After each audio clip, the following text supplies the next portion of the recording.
என்னை தாழ்த்தினான். அந்த தாழ்மை தான் ஆண்டவருடைய இரக்கத்தை கொண்டு வருது. அந்த தாழ்மையான ஒரு சூழ்நிலை தான் அவருக்கு ஒரு வாழ்வை கொண்டு வருது. ஆக இனி வேறு வழியே இல்லை, நான் செய்தது தவறுங்கிறத அவர் புரிஞ்சுக்கிட்டதுனால தாழ்த்தினான். அவரை நோக்கி அவன் விண்ணப்பம் பண்ணி கொண்டிருக்கிற போது அவர் அவன் கெஞ்சுதலுக்கு இறங்கி ஜெபத்தை கேட்டு திரும்ப எருசலேமில் உள்ள தன்னுடைய ராஜ்யத்திற்கு வர பண்ணினார்.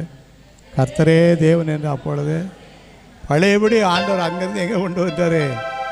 சொந்த இடத்துக்கு, சொந்த ராஜ்யத்துக்கு கொண்டு வந்து பெரிய ஒரு ஆசீர்வாதத்தை கொண்டு வராரு.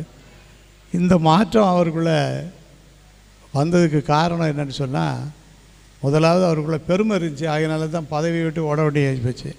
பிறகு என்ன பண்ணார்னா தாழ்மையாக நடந்து கொண்டதுனால கர்த்தர் அவருக்கு இறங்கி பழைய இடத்துக்கே கொண்டு வந்து ஆசீர்வதிக்கிறார். அல்லேலூயா.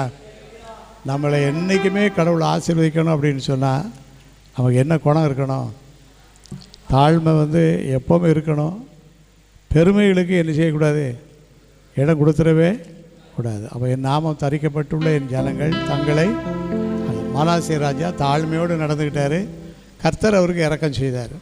அவர் செய்த தவறுலாம் ஆண்டவர் மன்னிச்சிட்டார். இவ்வளோ பெரிய தாழ்மை உள்ளவரை ஆசீர்வதிக்கணும்னு சொல்லி உயர்த்திட்டார். ரெண்டாவது வார்த்தை என்ன போட்டிருக்குன்னு கேட்டால், என் நாமம் தரிக்கப்பட்டுள்ள என் ஜனங்கள் தங்களை தாழ்த்தி, அடுத்து ஜெபம் பண்ணி அப்படின்னு போட்டிருக்கனால நமக்குள்ள அடிக்கடி இருக்கக்கூடிய ஒரு பழக்கம் என்ன பழக்கமாக இருக்கணும்? ஜெபிக்கிற ஒரு பழக்கம் இருக்கணும்.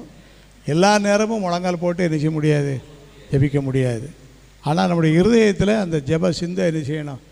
ஓடிக்கிட்டே இருக்கணும். நம்ம எதை பேசினாலும், எந்த வித்தியாசமான சூழ்நிலை இருந்தாலும், அதை நம்ம இன்னொரு பக்கத்தில் நம்ம ஒருவர்கிட்ட பேச்சாக இருந்தாலும் செய்தியை யாருக்கு தெரியப்படுத்திக்கிட்டே இருக்கணும்? ஆண்டவருக்கு தெரியப்படுத்திக்கிட்டே இருக்கணும். செய்தி போயிட்டே இருக்கணும். இங்கே 2 பேர் என்ன தேவைன்னு பேசிக்கிட்டு இருப்பாங்க, இல்லை சண்டை விட்டு அடைப்பாங்க, இல்லை தேவையில்லாத காரியத்தை செய்துட்டு இருப்பாங்க.